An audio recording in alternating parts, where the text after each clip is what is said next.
사사기 전체 말씀의 주제는 이스라엘의 진짜 사사, 진짜 통치자, 진짜 왕이 누구냐라는 것으로 요약할 수가 있습니다.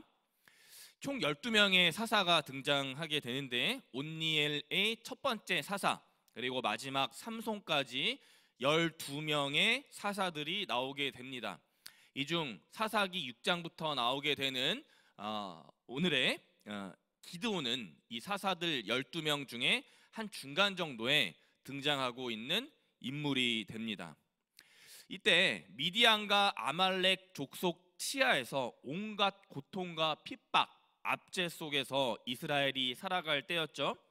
이때 하나님의 사자가 기드온에게 나타나서 너는 이스라엘을 구할 큰 용사이다, 강한 용사이다 라는 말씀을 하사하시죠. 이 칭호를 받은 므낫세 지파, 그 지파 중에서도 연약한 사람이 바로 기드온이라고 할 수가 있습니다. 그런데 이 기드온이라는 사사는 이렇게 하나님께 힘과 용기와 말씀을 받아 미디안을 대적하면서 싸웠지만 한편으로는 인간적으로 봤을 때는 굉장히 연약하고 의심이 많은 사람이었다라고 할 수가 있죠. 사사기 앞서 6장에서 기드온은 하나님의 천사, 하나님에게 표징과 기적을 구했고 이스라엘의 하나님의 이스라엘의 일하심을 계속해서 의심하고 또 의심했기 때문입니다. 사사기에 나오는 기드온 사사의 입장에서 보면 자기를 둘러싸고 있는 이 미디안 족속들, 미디안 대적들을 보면 도무지 답이 안 나오게 되는 거죠. 이 미디안 군대는 이때 당시에 철제 무기로 무장했고 수많은 낙타를 그들이 소유했다라고 성경에는 기록되어 있죠. 13만이 넘는 군병력 역시도 이스라엘을 전부 다 합친 군대 병력보다 월등했기 때문에 기드온의 입장에서 보면 어찌 보면 하나님께 표적과 기적을 계속 구할 수밖에 없었다. 하나님께 의심을 가질 수밖에 없는 상황이 지금 이스라엘과 사사 기드온이 처한 상황입니다. 므낫세 지파, 그 므낫세 지파 중에서도 가장 연약한 아비에셀 족속 친족들의 생명과 안전을 책임지던 사람이 바로 누구였습니까? 사사 기드온이었다. 자기 홀몸이 아니라 아비에셀 족속 그리고 므낫세 지파를 지켜야 하는, 전체적으로는 이스라엘 모든 사람들의 생명과 안전을 책임져야 하는 기드온이었기 때문에 더욱더 두렵고 더욱더 하나님께 대하여서 의심과 표적을 구할 수밖에 없었던 상황인 것입니다. 그래서 하나님께서는 사사기 말씀에서 반대로 그러한 기드온의 연약함, 의심 않는 성격, 인간적인 생각을 어떻게 하십니까? 철저하게 내려놓게 하시는 작업을 꾸준하게 하시게 됩니다. 사사기 6장에서는 하나님의 사자가 지팡이 끝으로 고기와 무교병을 그 돌 위에서 사르게 되죠. 이어서 조상 대대로 이어져온 바알과 아세라 신상을 찍어버리게 하여서 기드온의 이름과 정체성을 어떻게 바꾸게 됩니까? 여룻바알, 바알과 싸우게 하셨다라는 여룻바알이라는 이름을 지어주시게 되는 거죠. 므낫세 지파 외에 아셀과 스불론, 납달리 지파 연합군대를 붙여주시고 양털과 이슬 표적을 2번이나 아주 당돌하게 구한 기드온의 요청에 하나님께서 아주 적극적으로 응답하시고 하나님께서 적극적으로 일하시는 사건이 사사기 6장, 7장, 8장 그리고 그 이후에 나오는 모든 말씀이 되는 거예요. 미디안과 우상에 눌려 사는 사람들을 구원하기 위해서 기드온을 여룻바알로 세워주신 하나님의 인도하심과 보호하심. 그런데 문제는 사사기 7장에서 조금씩 시작되고 있습니다. 기드온의 명성이 높아지고 군 병력이 이스라엘 연합군이 늘어나게 되니까 기드온이 그동안 자기의 연약함 때문에 하나님을 의지하기보다는, 즉 이스라엘의 참 사사가 하나님이라는 그 사실을 믿기보다는 내가 내 힘으로, 지식으로, 명예와 재력으로 군 병력과 전쟁에 승리했다. 내가 이스라엘의 참 사사가 하나님을 제껴두고 내가 이스라엘의 참 사사, 참 왕이 된다. 이러한 사악한 생각이 기드온 마음속에 지금 들어가고 있는 것입니다.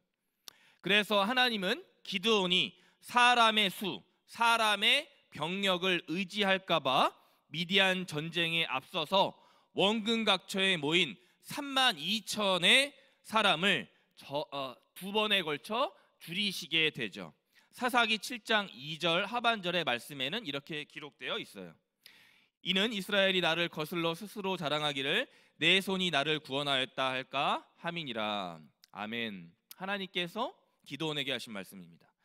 내가 나를 구원했다. 내 스스로, 내가 잘나서, 내가 지식이 많고 내 체력이 뛰어나서 내가 이스라엘을 구원했다. 내가 이스라엘 사사다. 내가 이스라엘의 왕이다. 이러한 잘못된 생각을 지금 바로잡으시고 있는 하나님, 32,000의 병력에서 무려 22,000명을 줄여서 어떻게 됩니까? 10,000명만 데리고 가라. 다시 하나님께서 10,000명에서 9,700명을 줄여서 300명이면 족하다. 이때 당시 미디안과 아말렉의 군대가 최소한 10만 명 이상. 그러면 군대 병력상으로 몇 배가 차이가 나는 것입니까? 너희가 기드온의 이스라엘의 참 사사가 아니심을 계속해서 하나님께서는 보여주고 있는 것입니다. 결국 이 300명의 아주 초라한 병력으로 메뚜기 떼와 해변의 모래처럼 저 많디 많은 미디안을 격퇴하기에 이르게 됩니다. 하나님께서 일하시고 하나님께서 승리를 가져오신 아주 극적이고 은혜로운 사건이 되는 것이죠. 미디안의 대승을 거두자 승리 감격에 자만하고 도취하는 기드온이 서서히 보이게 됩니다. 잘 되면 다 내 공로. 오늘 사사기 8장에 와서 기드온은 정예군 300명을 다시 이끌고 미디안 잔당을 추격하고 있습니다. 이미 자기가 전쟁의 승리의 주인공이라 생각하며 하나님 대신에 내가 이제 앞으로 영원히 이스라엘 사사가 되겠다고 생각한 이 교만한 기드온은 숫곳과 분노엘에 있던 자기 동족들을 겁박하게 되는 것입니다. 미디안 시야에서 온갖 수모와 고통 그리고 치욕을 겪었던 자신이었지만 이제 전쟁과 사륙, 승리와 점령의 야욕에 빠진 기드온은 세바와 살문나 추격에 지친 자신들에게 떡덩이를 주지 않았다고 숫곳, 분우엘 족속 둘 다 겁박하고 있는 거예요. 이후 예고한 대로 들가시와 찔레로 숫곳과 분우엘 족속들을 징벌하게 됩니다. 숫곳의 장로들과 동족들을 인간적인 생각 그리고 보복과 사람의 원한으로 살육하고 있는 거예요. 계속해서 기드온은 세바와 살문나에게 말하게 됩니다. 너희가 내 형제들을 죽였다. 복수심과 원한이 가득했던 기드온은 자기의 첫째 아들 장남 여델에게 동일하게 피해 복수를 명령하고 있습니다. 연약하고 어렸던 장남 여델은 머뭇거리자 기드온 자신이 직접 너 나와 내가 세바와 살문나를 처리하겠다 살해하게 되죠. 겉으로는 말로는 하나님의 명령을 따랐다라고 했지만 사사기 8장 기드온은 여룻바알의 모습을 나타내고 있기보다 자기가 이스라엘 사사 점점 왕이 되고 있는 모습을 보여주고 있는 거예요. 오늘 저와 우리 모습에도 그러한 모습이 있는지 돌아보아야겠습니다. 하나님의 말씀을 듣고 읽고 거룩히 순종하고 있다고 겉으로는 말하고 있지 않은지, 실은 내가 그 속으로는 리더, 왕, 사사, 왕의 자리가 되려고 하는 모습이 있는지 돌아봐야 하는 것입니다. 범죄 심리학 이론 중에 깨진 유리창의 법칙이라고 있죠. 낙서, 유리창, 파손 등 작은 범죄를 방치하면 큰 범죄로 나중에 이어지게 된다라는 거예요. 바늘도둑이 어떻게 됩니까? 소도둑이 되는 것이죠. 포도즙 틀에 밀을 타작하던 그 초라하고 연약했던 의심 많던 기드온도 처음부터 교만하지는 않았을 것입니다.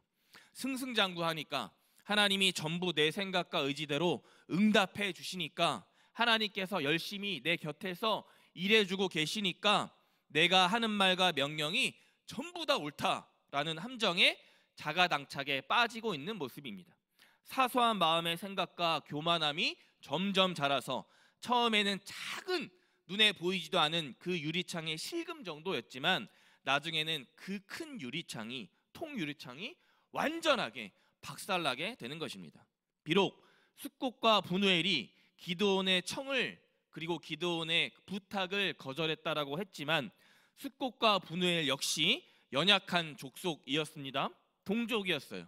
마치 므낫세 중 아비에셀, 기드온의 친족이 므낫세 지파 중에서 가장 연약했듯이 말입니다.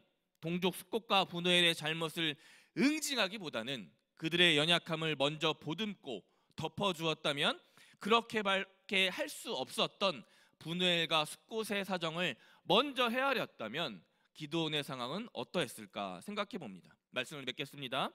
기드온은 자기가 연약하고 의심이 많은 존재라는 사실을 먼저 철저하게 깨달아야 했습니다. 그래서 철저하게 오직 한 분에게만 자기의 내 인생을 전부 모든 것을 끝까지 걸고 가는 인생이 되어야 했습니다. 하지만 그 인생이 자기의 힘과 능력을 의지하면서 교만하게 살아가자 하나님의 생각보다도 한참 앞서가면서 자기의 동족을 살해하고 이후에 사사기 8장 9장 나오게 되는 자기 아들 아비멜렉 사건까지 스스로 사사 왕위에 앉아 여룻바알의 그 이름과 정체성을 버리고 우상 에봇을 만들게 되는 것이죠. 스스로 여룻바알의 자리를 버리고 바알과 아세라 우상 노릇을 자처하게 되는 거예요.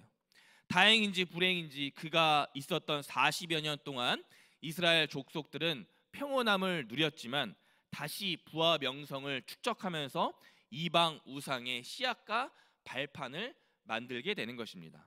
사랑하는 법판의 성도님들 여러분, 저와 우리들 모두는 여기 오늘 미디안 전시 상황과도 같은 위기의 때에 내가 잘해서 능력이 많아서 권력과 재력이 많아서 행여나 내 뜻대로 내 생각 때문에 미디안의 이 고난과 같은 상황을 통과했다라고 여기지 말아야 하겠습니다.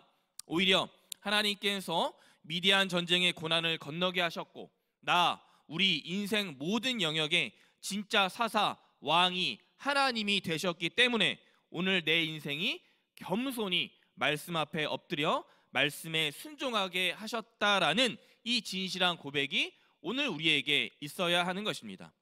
끝이 마지막이 좋아야 복된 인생, 잘했다 칭찬받는 인생이 되는 거예요. 우리 모두 하나님만 내 인생의 진짜 사사로 모시며 살아가는, 하나님만 나를 구원에 인도하시는 분임을 기억하면서 살아가실 인생 되시길 주님의 이름으로 간절히 축원합니다. 아멘. 기도하겠습니다. 주님, 생명의 말씀으로 우리들의 심령을 일깨우시니 감사합니다. 사사기 8장 기드온처럼 내가 하나님을 대신해 사사가 되려는, 왕이 되려는 마음을 다시 거두어 가시고 오직 주님만 미디안과 같은 세상의 참 사사가 되심으로 나를 구원해 주옵소서. 우리를 죄에서 구원하신 예수 그리스도의 이름 부르며 간절히 기도드렸습니다. 아멘.